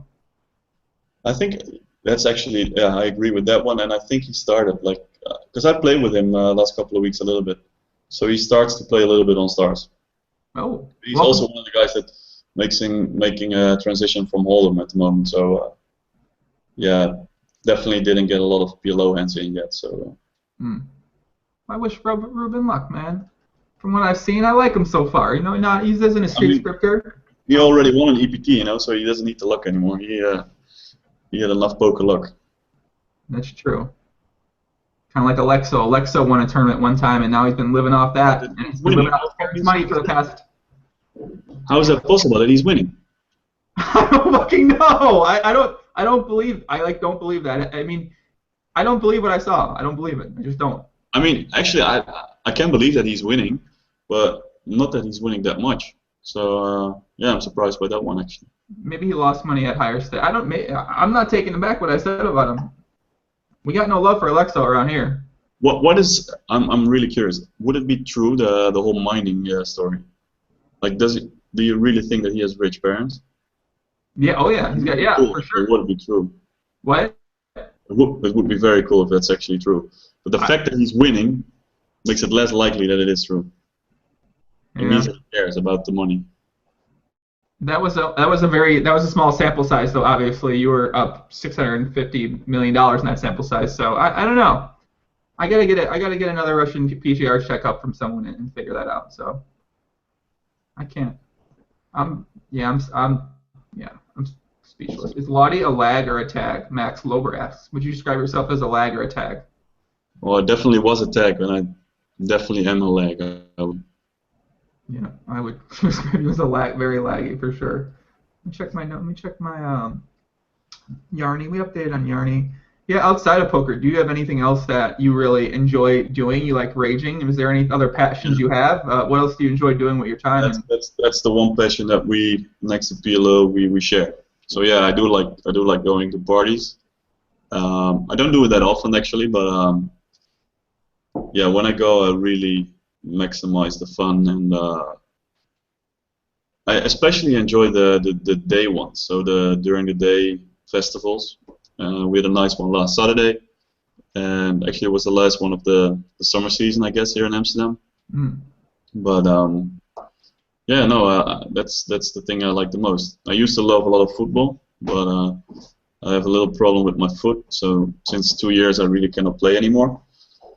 But I don't have that many hobbies actually. I'm still looking for a hobby, so if anyone has a nice suggestion, then and don't come up with video games because I don't like them. I don't know why. I like online poker, but I don't like video games. But no, I would. Yeah. when you go raging, you know, what's your? Because I feel like a guy like you going raging might be having a little success with the ladies. I mean, when you go raging, are you looking to? Would you describe yourself as more of a like a hookup kind? Are you hook up with a lot of girls? Do you have a lot of like long like dating things that last for 2 to 3 week time span? You know what I mean? Like what's your style when it comes to music festivals and I club mean, parties? music festivals and girls don't really match. I would say, like for me, I always go with a bunch of friends, and yeah, we enjoy. We get a little bit intoxicated, and that's pretty much it. So, like the whole festival thing is more about really dancing and blowing off some steam, basically. But Are you a good dancer? no, no, I'm not. We were gonna do one of our patented dance-offs here if Dance? you were a good Yeah, yeah, dancer. no, no, no, no, no. No, I'm really a terrible dancer. I mean, I'm 6'5". How can I dance? And I'm white and I'm skinny, so it's gonna I'm be. the I'm the same way. Why can't you dance? What do you mean? What's wrong with dancing? Why can't you dance? It's easy. Yeah, it's just not in me. No. What's your go-to move? So when you're standing there, right? So let's say we're standing here. You're with your. What's your move? What are you doing? Like, are you doing like just like this? Are you putting your hands in the air? Like, what's your go-to? Where do you? Um, Everyone's got a go-to move. What's your go-to move? my trademark move. I think it's yeah, I think it would be more the hands in the air type of thing. Yeah. Yeah. Can't go wrong with the hands. This is what I tell people that are noobs. If you need a move, you start right here. Put your hands right here. 1, 2, Yeah. 3. 1, 2, 3. That's all you do. You can stand still. that's If that's you want that's some, a one of white boy dancing. Yeah. if you want some footwork, I can't get in long enough. Hold on. All right. So if you want some knee work, put some legs in it, guys. Right. So you go 1, 2, 3, 4. This is what you do. That's all you do. If you can't dance, you just do that, and it's really easy. That's the basics. That's my tip of the day for dancing, guys. If you want to learn, obviously, one of my hobbies I started doing is dancing. So I put a dance area in my room, and I dance all the time now. I think like the whole festival thing that you have in the U.S. I don't know because I haven't been to any, but it might be a little bit different than we have here. Like the ones that we have here is a little more. Actually, we have both. Like we have the very commercial ones with like 50, 60,000 people attending, Mhm. and the smaller ones, which I like better. And there's anywhere between 2 and 10,000, I would say. So And what kind of music do you listen to usually? I'm sorry, guessing not big. What kind of dance? You don't listen to big room, I'm assuming. So what do you normally like to listen to? I really got no idea how you call this. No, I'm always listening to like the deep house Okay. slaying, but that's definitely not that I would like to listen to on a party. A little bit can be a little bit. What do you say? Louder? No, not louder, but harder. And yeah, but how do you do that? Like you go for girls to festivals or? Well, okay, so because I asked, because I mean, there's back in the day there was I'd have the approach where when I'd go out to a music festival or go out, like one of my biggest goals was to like find a girl to not necessarily festivals. I'd always bring a girl to festivals because I always feel like I have a more engaging experience with a girl at a festival than if I go with just some friends. But when I go to like nightclubs or when I go out or whatever, one of my goals is always like meet a girl, bring her home or hotel, and then try to have sex with her. I mean, it's like a, whatever. I'm like, That's I what can every admit it. healthy boy does, right? So, but bars, nightclubs, they qualify way better than festivals, to me. For sure, I agree with that. Yeah. So, like, I think festivals is the one place that I really. It's not that I don't care about the girls, but definitely not the first or second or third objective of the night, I would say. That's interesting. I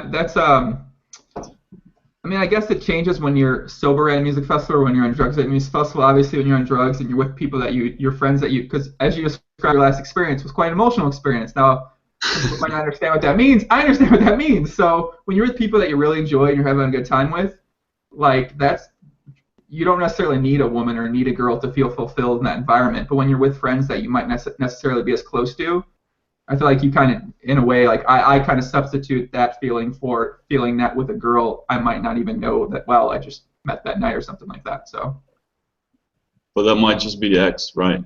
To have the need to cuddle and find someone to share the experience with and stuff like that.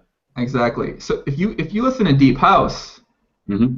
I don't want to talk too much about drugs on this one, but Deep House, there's one drug that's very synonymous with Deep House, and in the USA, and that's ketamine. That's one of the most Oh yeah, synonymous. That's one of the most synonymous drugs with Deep House that exists. yeah. I've never done that, so I couldn't tell. Nope. But I, I I I can imagine, yeah, from what I've heard. But Well, Deep House is just, to me, it helps me while playing because it's so predictable and easy to the ear. So it's really chill. And mhm. then while playing, I kind of like that. So some background noise basically. And then, but when I'm on a party, I think it's a little bit too, yeah, how do you say, too friendly. Too, yeah, might be a little bit rougher. Do you know Escobar from 2+2? No.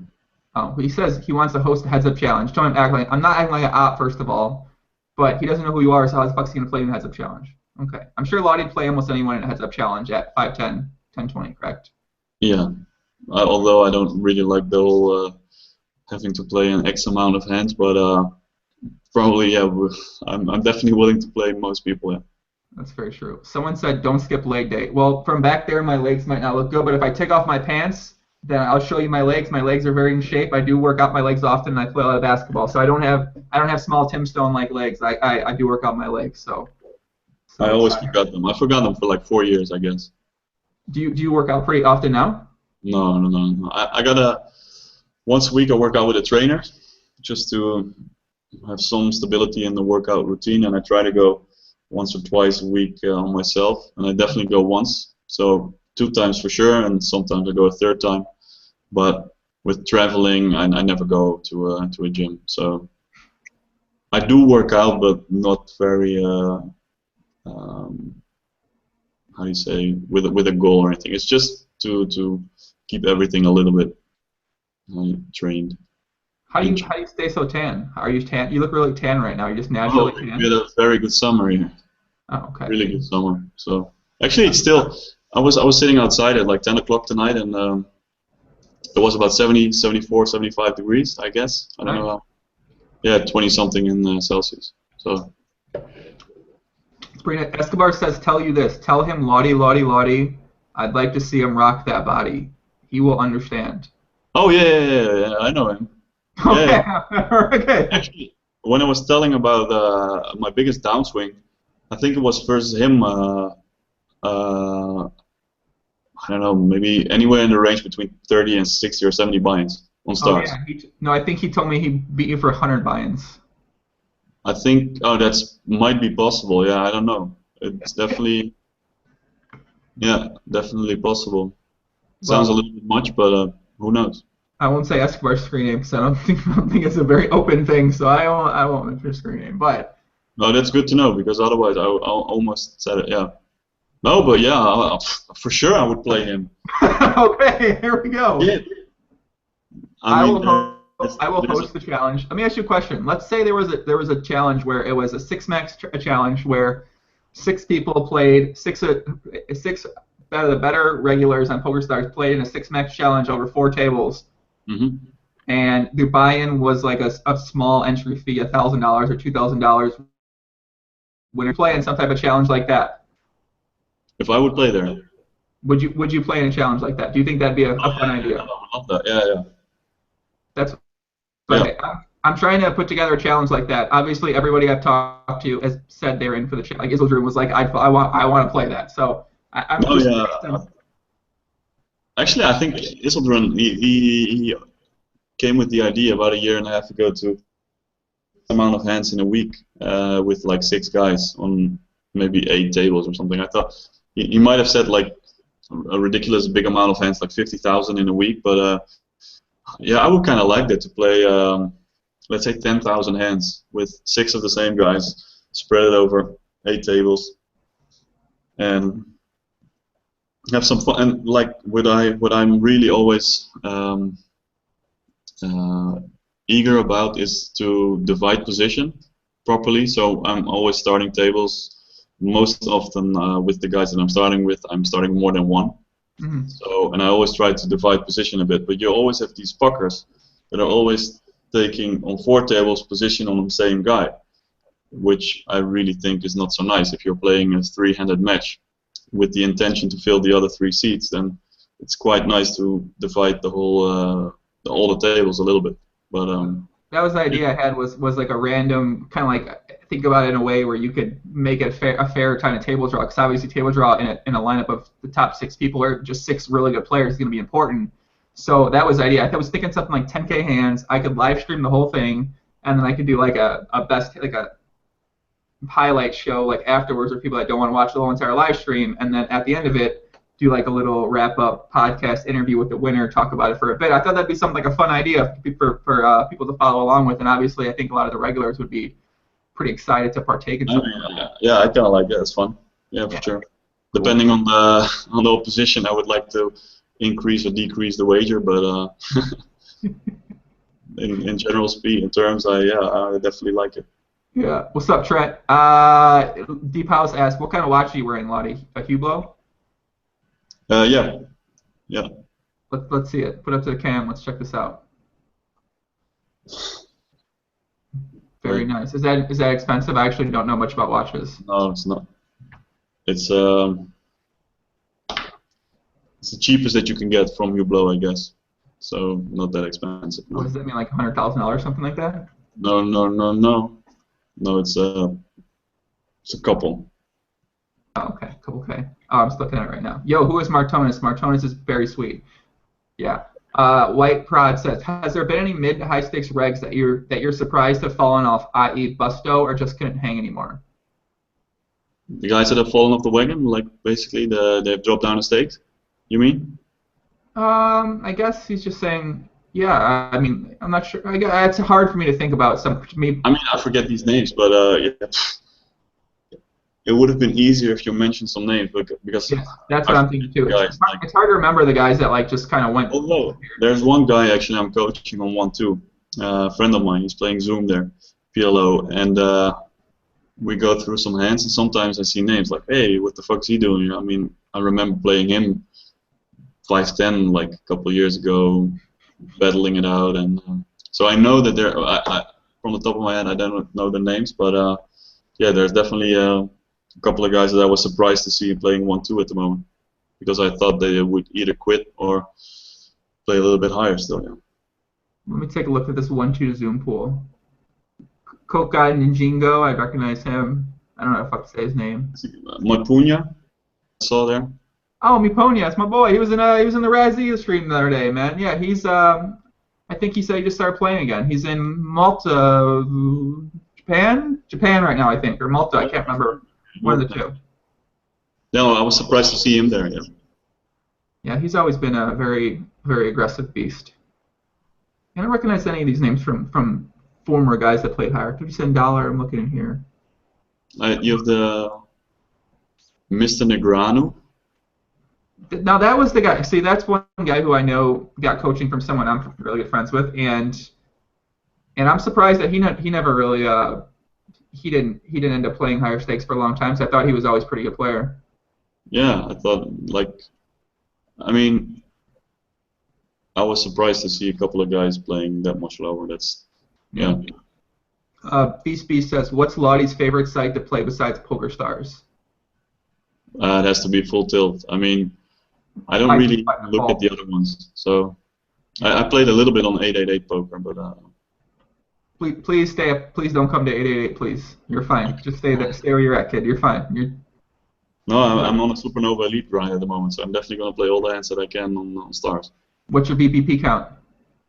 565. So I have to get 435.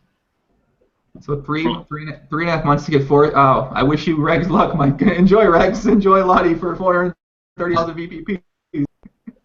Yeah, no, I'm definitely gonna make it. So if I don't try, then I'm definitely gonna be at like 850, 900,000 VPP just by playing on and on like the same rhythm that I already played this year. Mm-hmm. There's just a little bit of a ways to not get the last 100,000. So I'm gonna try to make like 20, 30,000 more VPPs a month. And then halfway in December, I'm going to put the pressure on a little bit more, and then I'll make it. So. Are you planning to just play 510 plus, or are you planning to mix in any of the 500 Zoom? I would play the 500 Zoom if there's not enough games. So I'm more or less on early bird. Try to stay there, wake up at like 8, 9 a.m. And then sometimes I'm lucky and there's still the games running of the last night, which is quite nice. Sometimes there's nothing, and then yeah, I'll play 2.5, 5 Zoom. But not preferably, no. So it sounds like it's going to be kind of hard for you to adopt any new hobbies over these over this SNE grind coming out here. I mean, I calculated it to be like 30 hours a week with one or two. No, it's not that much. You get like 1,100 points an hour, so it goes pretty fast. Easy. I kind of want to try to something like Supernova Elite and like 0 to 1 million in 1 month. 0. I think one guy did that, right, with Sit and Goes? Yeah, unfortunately, he did at Sit and Goes. He didn't do it at cash, but... I think it's impossible in cash, right? Yeah. Because what's the biggest, like the highest score that you made? 450K. In 1 month? Yeah. Fuck you. On what stake did you make that? I played 500,000 hands at 2-4, and then the rest were at 1-2. Fucking Christ. You know how many hands? I played 300,000 this year. How many hands you play this year? 300. But you're up like $1 million, though. I mean, that's fine. I'll take the $1 million. I'd be happy with $1 million, though. Yeah, that's maybe the better place. But 500,000 in a month, that's impressive. Yeah, it was. I had a lot of heart, man. You know, I still got a lot of heart. I put a lot of heart into the live streams. Because you probably made a bet out of it, right? How much did you make on a bet? 40K. Nice. Yeah. Plus, that kind of thing adds to your reputation or your legacy or however you want to look at it. So doing these like insane challenges that no one else can do or no one else has tried, maybe they could do. Lex could probably do it, but I doubt it. Like 500 in a month. Wow, that's really. I know that the cleaner last year, and I think it was November 25th or something. He decided to go for Supernova Elite, and I have to ask him. But he had to get more or less 400,000 VPP, and it took him with 1 day off, basically 10 hours a day for about 35 days, I guess, to make that. There's some people that might have speculated there might have been more than one person playing on the account during that time period. No, I can guarantee and vouch for that one. Definitely not. No, 100% no. So, and I know how he. Like mentally and physically got drained by that one. And I imagine that you had to play more than 10 hours a day for 30 days. And that person that speculated that was obviously me because I thought that was kind of suspicious that just randomly happens to be friends with someone who I know is very good at playing long hours, Arya Boo.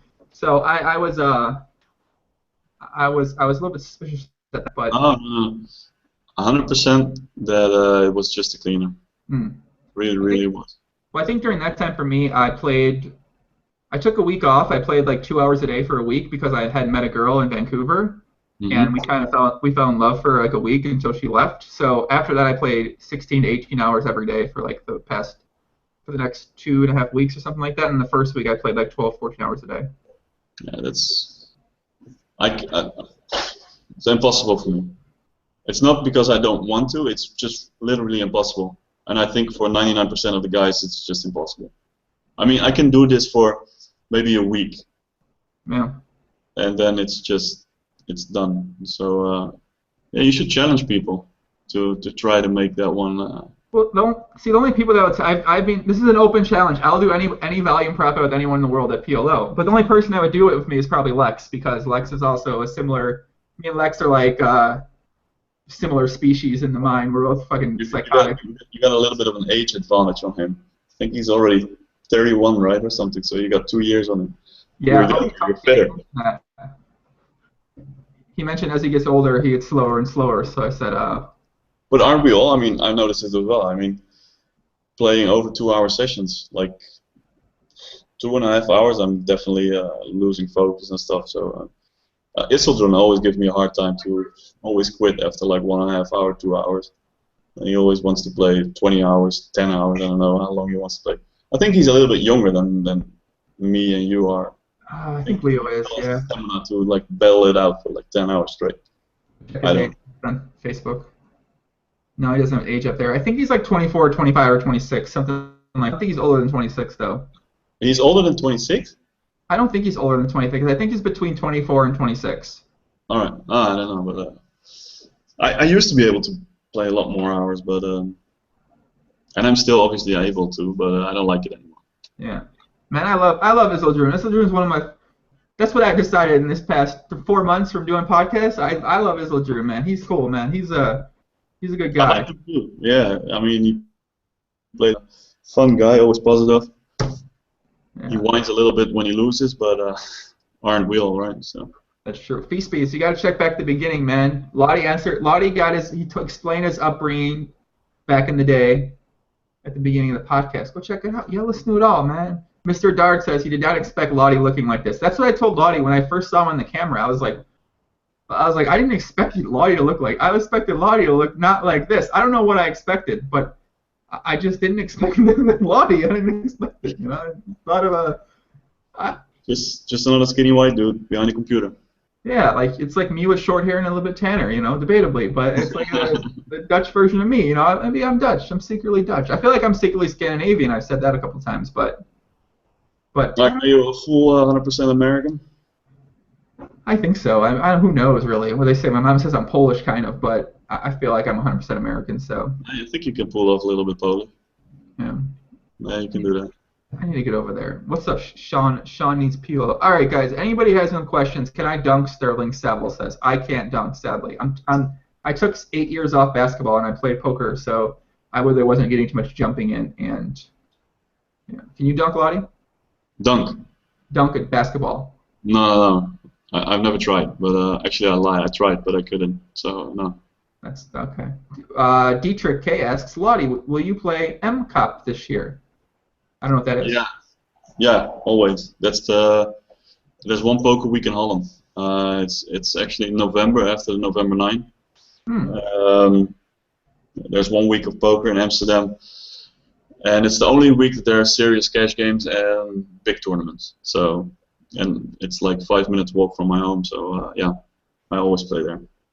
And it's fun. Isildrum says he's 23, so fuck you, Isildrum, for being so goddamn young, you motherfucker. Yeah. Now you know why. You always want to play for 10 hours. Wait till you're 29, you don't want it anymore. Fucking Isildrum. You get old. You have to go to the bathroom like 2 times in an hour, you know? Sucks. Going to the bathroom, that's just for the noobs. Yeah. Listen in the bottle? Come on, there you go. That's just for the pros. Kendall says, a couple people said you look like Matthew McConaughey, which, do you know who Matthew McConaughey is? Yeah, he's an actor, right? He's a very attractive actor in the United States that all the women want to have sex with. So congratulations for looking like a guy that everyone wants to have sex with. Oh, that's awesome, yeah. I appreciate you looking like that. What are the advantages of getting SNE? They're all pretty. Advantage it's 40,000, right? It's about 105 or 6 if you make it the first time, and I think it's like 120 if you make it the second time. Yeah, it's a lot of money. When is Gene's podcast? Man, I don't know. I feel like we're gonna get Gene's on sometime soon. I just gotta ask him. I think he's gonna come on. I'm sure he. Yeah, I want to ask when he goes to space. Yeah, we can ask him about space. Talk about space, Gene's. Come on. He bought a ticket, right? Like he wants to go into space. I think I watched an interview with him where he said something about that, but yeah, I don't remember what happened. Ezra says, "Who's the ginger in Lautie's avatar?" Oh, that's a beautiful one. All right, so my local football team, soccer as you would call it, in the 80s, we won once. We won like semi-prize. We suck. Our team sucks. FC Utrecht. And this guy, he scored the winning goal in like somewhere in the last minutes, and it was a very ugly goal made by a very attractive man. And I was like, well, I would like that guy to be my avatar. So I looked up a picture of the year that he made the goal, and yeah, and he brought me good luck. So all my avatars, the other ones, they brought me bad luck.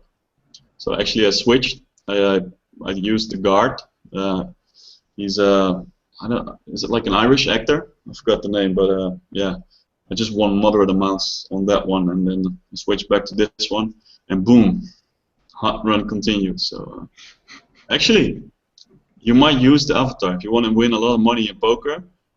I allow everyone to use this avatar because it guarantees like over 10 BB winnings.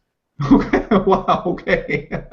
Hear that, boys? Lautie, I'm not sure what the hell he's talking about, but apparently there's an avatar that gives you a 10 BB win rate. So I'm pretty sure there's gonna be a lot of people out there trying this this new secret avatar of yours. It's the best. It's an unbeatable avatar, especially on 1020.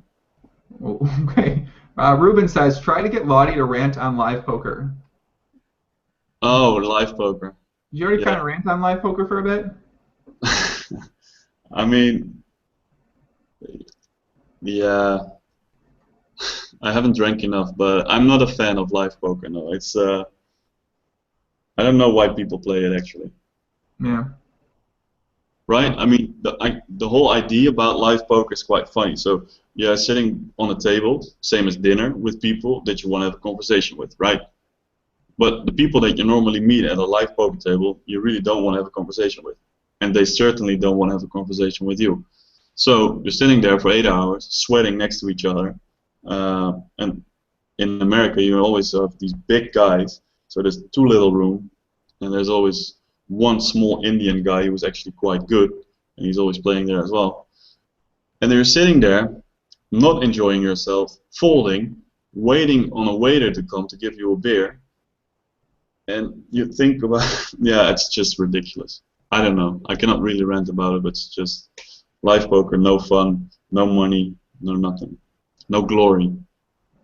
No. There is no glory in live poker. No one knows you in live poker, man.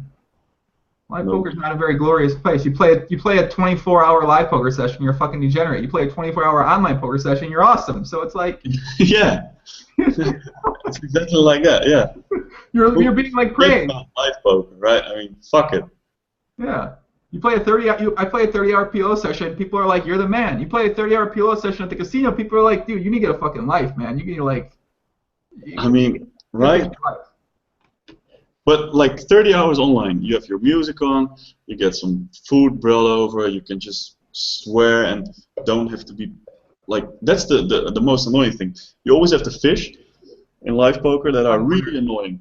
They're really annoying guys. They're always aggressive and like shouting, and they're just retards basically. Then you cannot say anything about that, although normally I do, and then they can always comment you on anything.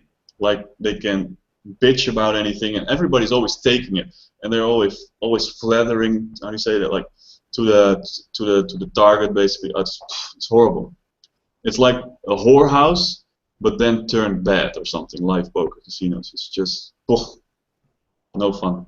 You have a lot of whorehouse experience. You're trying to say, or what?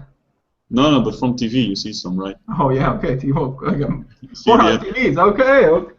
It's fine. You got no okay. So I believe you. You gotta convince me. You gotta convince people out there. So. It's how I imagine it to be, like the atmosphere.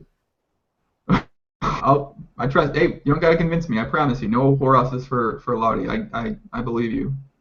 So let's see. Let me check my notes here. Let me see if I got anything else here. If not, I'm gonna go to bed because I'm tired. Let's see. Boom.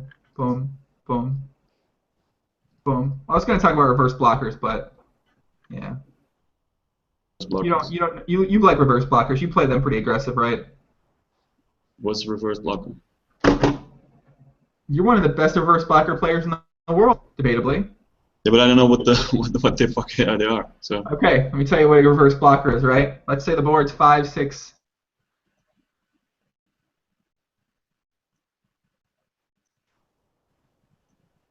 Wait, you're lagging. Sorry. The board is 5, 6, what? 5, 6, 7. Yeah. You've got ace, ace, king, queen. Yeah. You've got reverse blockers to the nuts. Okay, so you got air. No. You've got reverse blockers. Reverse blocker. I'm good in it. I'm good in this spot. You're very good at playing reverse blockers. So my theory is that people don't take into account reverse blockers in later street fold equity. So when you can put your opponent on a hand like reverse blockers, you're able to make them fold that hand, and you can maximize your fold equity. And I feel like you're one of the advanced pioneers of playing against reverse blockers and playing your own reverse blockers in a very in a very good way. I feel like you've been studying the GTO for reverse blockers. You've been studying GTO or reverse blocker simulations more than we have been, and so yeah, you're currently right now on the list. You're definitely one of the top 10 reverse blocker players in the world. So congratulations on that feat. That's cool, and I didn't even know the term to it. So yeah, you're also you're a pretty good. Well, Cleaner is currently the #1 backdoor quad draw player, but I'd say you're probably yeah. He doesn't like to fold anymore. no. I've never been check raised by more backdoor quad draws in my life than by Cleaner. He's not. Fucking that tricky fucking guy, Cleaner. They are underestimated, the backdoor quad draw. Everybody plays not flush draws, but backdoor quad draws. I mean, these are the 2015 draws, I tell you. I'm serious. These are true. Escobar says you think you're trolling, but I'm serious. I'm not trolling. If there was an article on PokerFuse.com that was talking about legalization of poker, as poker is a skill game, and they referenced a tweet by me where I talked about reverse blockers and how people don't think about them enough. Because I wasn't trolling, Escobar, so go fuck off, man. I'm going to get you on Skype and we're going to rap battle. Lautie, you rap by any chance? No, I don't. Want to do a freestyle battle, me versus you? No. Now I remember, yeah. I think he challenged me for this one 2 years ago as well. He's eager to do it. Maybe you should get him on a podcast and let him just rap for like an hour. I think, am I too late for the Lautie Joey freestyle shootout? See, somebody just asked that question. So I got a rap in here. I'm going to read this rap for you guys. And it's supposed to be Reg Problem singing it, but somebody sent this to me. Let me give him full credit on Twitter. He sent me a rap about big girls because we always freestyle about big girls on here. We got love for the big girls. You know a big girl, you send her our way. Me and Lautie, Reg Problems, we're going to take care of that girl. Hey, if you like big girls, I mean, shit, you have to go to Holland. I mean, they're fucking trees over here. Walking trees. Hey. That's mean. How mean. You got the biggest bitches that you know. All right, James Hutton Jr. sent me this rap. So I'm not sure what the beat goes to this, but he says, all right, so it's big girls. Joey likes big girls. No love for skinny girls. Joey only likes big girls. Okay. You know I spit the truth. On the mic, it's dankness. When you fuck big girls, the job ain't thankless. To bag 'em, you don't need a dinner date and shit, because every big girl appreciates the dick. Take a page from the dating book of Stars Reg Problems. If you gotta do dinner, I suggest McDonald's. Don't be a fun player, big girl, cheap to feed. A Mac chicken and a shake is what the big girl needs. The fun ain't over when it's time to go home, because on the way back, you know you gotta get road dome. When you want to drive straight, you'll be swerving instead, because big girls always known to give the best head. If she got a gym card, well, that shit is a sin. Y'all know we don't fuck with them if the bitch is a thin. Bringing home a big girl, you better know for show. 160 or below, they gotta go. Okay. I'm sorry, I love that rap. This guy sent me this rap. I was like laughing my ass off for You just get a beat on that one, and I think you get like 5,000 copies sold easily on 2+2. I think so. 10. I wonder if I have to give him. I'll give him a percentage of that. Yeah, man, that was a great rap. Stars Reg Problems. Me and you are gonna make this into a rap. I guess so. Yeah, do it. He's leveling now. Dutch girls are brilliant. Who the hell wrote that? His name is James Hunt. This guy sent me this rap. Yeah, people enjoy the rap. I was reading this and I was like, this is one of the best raps I've ever seen. Hold on, I think I got one more rap too. People send me raps. Hold on. All right, let me read one more rap too. Hold on. Yeah, please do. All right, you got that beat, Joey? Yeah. I guess this is from the perspective of Stars Reg Problems. All right, you got that beat, Joey? Yeah. Stars Reg Problems is my name. Making money is my game. Been BGG grinding, aka big girls, big cars, big bankrolls, big hoes, no clothes. I ain't afraid to rap. I just don't do it for free, and that's 'cause it's me, SRP. Got a problem with that? You're gonna get stacked. Been listening to LaForte and gonna get jacked. Yeah, that's right. My flow is whack. All right, fuck y'all haters. I'm done. I don't know. That's another. I get raps sent to me, so now people are gonna be sending me raps. So I appreciate it. I might try to write you one as well for the next podcast that you make with someone. Lautie, wow, that'd be really sweet of you. Thanks, man. Yeah, no, I mean, I feel the like creative juice flowing. So Maybe that could be one of your freestyles or your yeah. It's not a freestyle anymore, but Oh, it's a written. That's true. Yeah. 160 or below, they gotta go. Yeah, man. Fuck it, man. Me and Lautie about to go get some big girls in Vegas when we go out there, man. Well, we're gonna live stream it. I'm gonna put a camera in nah, my you hotel gotta room. get, you gotta come to Amsterdam. You got a bet going on here. You got ADE, Amsterdam Dance Event, and you got a ton of big girls. Okay, so just for the record, if anyone ever catches me out with a big girl in person, I'll give you $5,000. So that's a confirmed thing. If you ever see me up on a big girl, I'll give you 5K. And big girl is considered 160, right? 160. You better got a scale. You gotta get a scale to prove it, though. Oh, buddy, Okay. gonna cost you. I don't care. I'm in. You're gonna catch me slipping, man. I do that shit in private. BGG Love, 160 or above. Beacon Burgers for the win. She drink my milkshake when I get it in. Oh shit, these reps are awesome, man. All right, Lautie, you got anything else you wanna talk about on here, man? No, not right now, no. All right, well we're gonna wrap this up, guys. Thanks for tuning in live. Thanks for the raps. Joey Ask ADE party with Lautie and us. Do you know? I don't know how to say his name. Teest Youngblood. Do you know that name? Yeah, Thijs. Tice, yeah, he asked me if I mentioned I wanted to go to AD, and he sent me some messages on Facebook. I just saw them and about going out there. Like I said, I'm a bit hesitant because I've been in a pretty good routine with my workouts and my diet and everything. But That's no problem. You can leave them in Chicago. Just leave your routine there. Just fly over here. And, you don't need it here. Not in that week now. wait, Lottie, have you ever earned a black belt? A black belt A black belt, yeah. in karate or anything or what? Well, technically no. A black belt's when you hook up with a black girl. Oh, no. Oh. Wait, if you want to. Oh, I'll we're fly you gonna- to Iraq. I'll meet you some black girls. You want to meet some black girls? We got a ton of black girls around here for you, kid. Yeah, I might. Dude, if I took you here, I don't want to take you here. There's gonna be too many girls on you. They're gonna be like, who's this tall guy who's got the accent? It would be. It's a no-go? Oh, I mean, you'd be if you want to have sex with a lot of girls, yeah. I invite you here. But Where are you actually now? Chicago or? Chicago, yeah. Yeah, that might actually be a good place to visit when I go to Vegas as well. Hey. What'd you say? You lagged again. No, sorry. When I go to Vegas, I want to go and make a little bit more of a trip out of it. I've never been to Chicago, so sounds like a good option now. Black girl. I definitely invite you here. It might be a little bit cold during November, unfortunately, but I definitely invite you here because that'd be fun. Do I have my black belt? I've earned my black. I'm like a 10-time black belt. I got a black belt, guys. You don't gotta worry about me. I'm pretty sure I've got most belts in the world. So. Yeah, you got all that shit. Yeah. No joke. Got a little crazy in my young years. All right, guys, wrap this up. Guys, thanks for tuning in.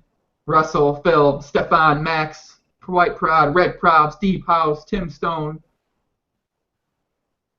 Yeah. Guys, we'll be back soon. I'm going to be live streaming tomorrow with another Yarny live stream. I might do one tonight, depending on how I feel.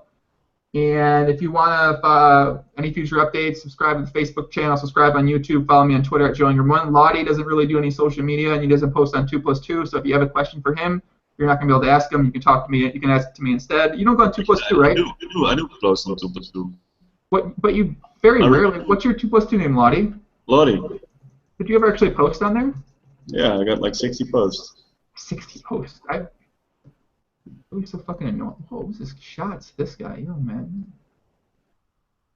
I don't understand why people, if they think I'm annoying, they come to the podcast. Just go away, man. Just go listen to something else. Fucking idiot. What would you come here for? All right, Lautie. Yeah.